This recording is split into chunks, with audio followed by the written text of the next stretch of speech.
Scandium to copper move कर रहे हैं। जब तो हमारे पास बात आती है स्कैंडियम से लेके क्रोमियम तक, D1, D2, D3, D4 4 के इलेक्ट्रॉन हैं जो इंटरनल शेल में हैं। तो वहाँ पे तो कौन डोमिनेट कर जाता है? Nuclear charge. तो ionization energy keep on increasing. जैसे ही हम क्रोमियम से आगे बढ़ते हैं, number of electrons in the inner shell start increasing. D5, D6, D7, D8, D9। उससे क्या हुआ? 10 पे, अभी 10 की बात बाद में करती हूँ, D9 तक रहो। D9 तक क्या हुआ? Number of electrons in the inner shell बढ़ गए, स्क्रीनिंग इफेक्ट बढ़ गया। तो as a result ionization energy कम होएगी, होती नहीं है कम, हाँ माइनर सा चेंज उसमें आएगा। मतलब जितनी बढ़नी चाहिए थी उतनी नहीं बढ़ पाती है।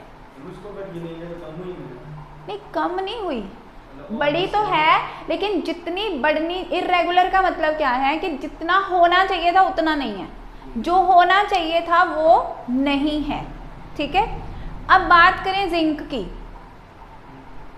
अब कायदे से तो जिंक में D10 इलेक्ट्रॉन्स आ गए, तो नंबर ऑफ इलेक्ट्रॉन्स बढ़ गए, स्क्रीनिंग इफेक्ट बढ़ गया, तो साइज बढ़ जाना चाहिए और आयनाइजेशन एनर्जी कम हो जानी चाहिए। But on the other hand we have one more factor and that is fully filled orbitals. What is the configuration for zinc? Zinc का कॉन्फ़िगरेशन क्या है? 3D10 4s2। तो ये भी फुली फिल्ड है, ये भी फुली फिल्ड है। और हमने क्या कहा? Fully filled orbitals are always highly stable, और स्टेबल होने की वजह से क्या होगा? Ionization energy will be very very high. तो जिंक की आयनाइजेशन एनर्जी बहुत हाई हो गई।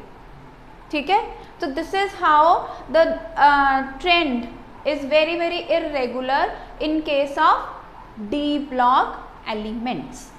You want to note, you can note down. This is specially exchange energy वाला जरूर आप नोट करो।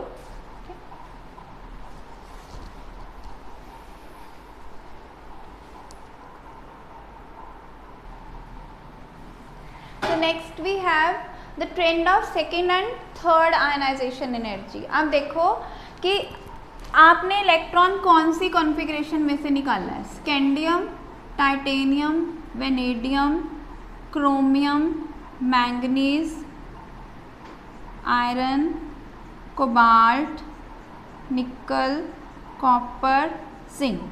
ये है हमारा 3D1 4s2, this is 3D2 4s2, 3D3 4s2, this is 3D5 4s1, 3D5 4s2, 3D5 3D6 4s2, 3D7 4s2, 3D8 4s2, 3D9 की जगह आ जाएगा 10 4s1, 3D10 and 4s2। Now see, जब हम इनमें से एक एक इलेक्ट्रॉन निकालते हैं, पहले इलेक्ट्रॉन कहाँ से जाएगा? S में से, तो वो आएगी आपकी फर्स्ट आयनाइजेशन एनर्जी, फिर आएगी आपकी सेकेंड आयनाइजेशन एनर्जी, और फिर आएगी आपकी थर्ड आयनाइजेशन एनर्जी। ठीक है, जब हमने इलेक्ट्रॉन यहाँ से निकालना है, ठीक है, तो इसकी फर्स्ट आयनाइजेशन एनर्जी, इसके केस में इतना दिक्कत नहीं है। दिक्कत कहाँ आएगी? यहाँ देखो क्रोमियम में। जब हमने इसका एक इलेक्ट्रॉन निकाल लिया तो इसकी कॉन्फ़िगरेशन क्या रह गई? 3D5। ठीक, फर्स्ट आयनाइजेशन एनर्जी यूज हो गई। अब जो हमने सेकेंड इलेक्ट्रॉन निकालना है वो एक हाफ फिल्ड ऑर्बिटल्स में से निकालना है। हाफ फिल्ड ऑर्बिटल में से निकालने का मतलब है the element is stable in the stable configuration, तो उसकी second ionization energy will be very very high. तो सेकेंड इलेक्ट्रॉन निकालना इसका बहुत मुश्किल है। यहाँ देखो क्या होगा, यहाँ हमने जब फर्स्ट निकाल लिया तो ये रह गया, इसको कोई फर्क नहीं पड़ा। सेकंड निकाल लिया तो कॉन्फ़िगरेशन क्या रह गई, 3d5। अब थर्ड इलेक्ट्रॉन स्टेबल में से निकलना है, तो इस केस में क्या हो जाएगा, third ionization energy will be very very high. तो सेकेंड और थर्ड आयनाइजेशन एनर्जी हाई होगी या नहीं होगी वो किस बात पे डिपेंड करेगा, उनकी उनकी आउटर इलेक्ट्रॉनिक कॉन्फ़िगरेशन के ऊपर, कि इलेक्ट्रॉन जो है हमें हाफ फिल्ड या फुली फिल्ड में से तो नहीं निकालना पड़ रहा। जैसे यहाँ देखो कॉपर का केस है, जब हमने इसका एक इलेक्ट्रॉन निकाल लिया तो कॉन्फ़िगरेशन क्या हो गई, 3d10, यानी कि कॉपर से कॉपर 1 पॉजिटिव तो आराम से बन जाएगा। क्यों आराम से बन जाएगा, क्योंकि एक इलेक्ट्रॉन लूज करते ही इसको स्टेबल कॉन्फ़िगरेशन मिल रही है, तो कहता तू जा मुझे स्टेबल होने दे, तो वो 4s1 वाला इलेक्ट्रॉन तो ईजिली दे देगा। लेकिन अगर हमें कॉपर से कॉपर 2 पॉजिटिव बनाना हुआ तो क्या होगा, ionization energy will be very very high, because now the electron is to be removed from d10 जो कि स्टेबल कॉन्फ़िगरेशन है।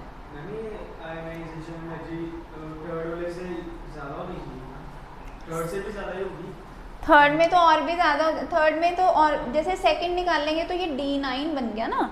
अब है कि ये d10 है, ये d9 है, तो d10 में से निकालना मुश्किल है या d9 में से निकालना मुश्किल है, 10 में से निकालना ज़्यादा मुश्किल है क्योंकि वो स्टेबल है। हाँ नहीं, I3 ने किसी और फैक्टर की वजह से ज़्यादा होना है। वो होना है कि जब number of electron in the outer most shall come हो गए, प्रोटॉन उतने ही हैं, तो न्यूक्लियर पूल बहुत ज़्यादा बढ़ जाती है। That is some other reason, जिसमें हम कहते हैं कि सक्सेसिव आयनाइजेशन एनर्जी तो हायर होनी ही है। अब ये चीज़ हमें क्या बताती है कि जो एलिमेंट है वो कौन सी स्टेट में ज़्यादा स्टेबल होगा। कॉपर 1 पॉजिटिव के कॉपर 2 पॉजिटिव, आयरन 2 पॉजिटिव के आयरन 3 पॉजिटिव।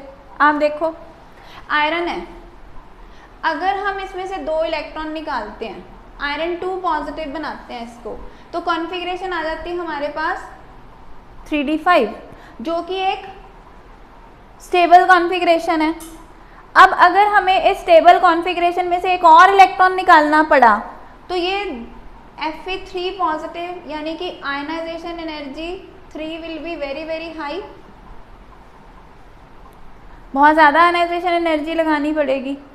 ठीक है, तो लगाने के बाद भी ये अनस्टेबल कॉन्फ़िगरेशन में कन्वर्ट होगा।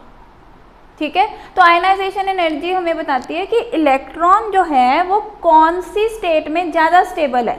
अब ये कैसे पता चलेगा, ये ऐसे पता चलेगा कि इलेक्ट्रॉन, मान लो हम बात करते हैं निकल का केस करते हैं, निकल +2 और निकल +4, प्लैटिनम +2 और प्लैटिनम +4, इनको अगर हम कंपेयर करें ना, निकल +2 और प्लैटिनम +2 में से निकल +2 की ionization energy is less total.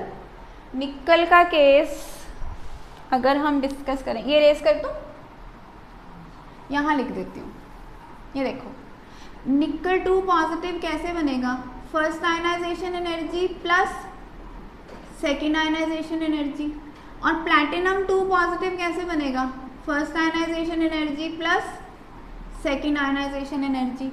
अब जो निकल की फर्स्ट आयनाइजेशन एनर्जी और सेकेंड आयनाइजेशन एनर्जी का सम है that is less as compare to platinum.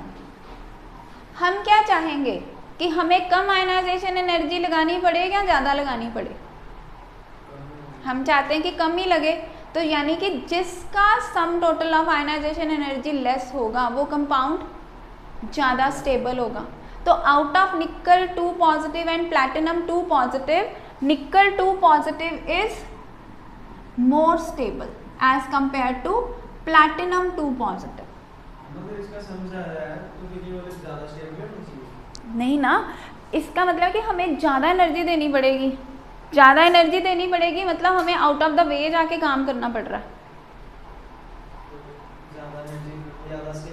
देना पड़ेगा, देनी पड़ रही है, वो पहले से स्टेबल है, यानी कि जब वो +2 में है तो खुश है, जब वो प्लैटिनम है तो खुश है। प्लैटिनम 2 पॉजिटिव बनाने के लिए हमें बहुत ज़्यादा प्रयत्न करने पड़ रहे हैं, तो इसका मतलब प्लैटिनम 2 पॉजिटिव बन के खुश नहीं है।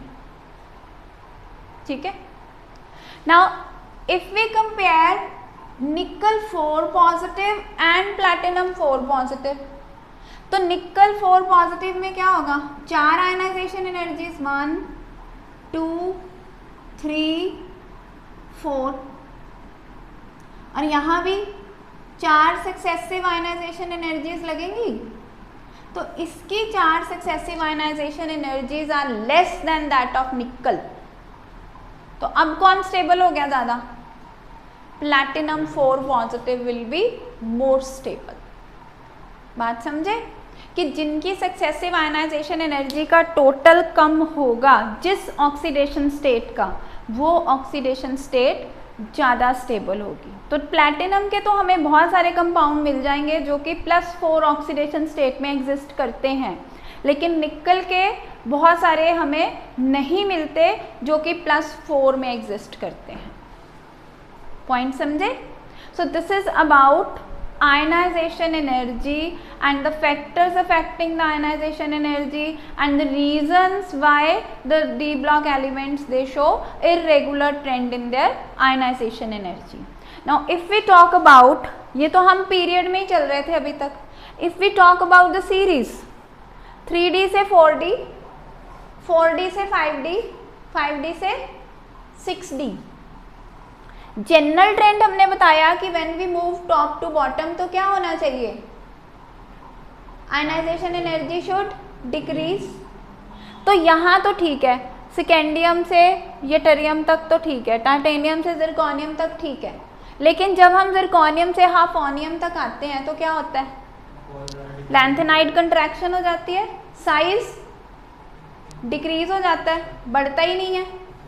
जब साइज ही नहीं बढ़ा तो आयनाइजेशन एनर्जी कैसे कम होएगी, तो आयनाइजेशन एनर्जी कम नहीं होती because of the lanthanide contraction. तो इसका मतलब कि पीरियड में तो वो इरेगुलर ट्रेंड शो कर ही रहा था, डाउन द ग्रुप भी उसका ट्रेंड इरेगुलर हो जाएगा।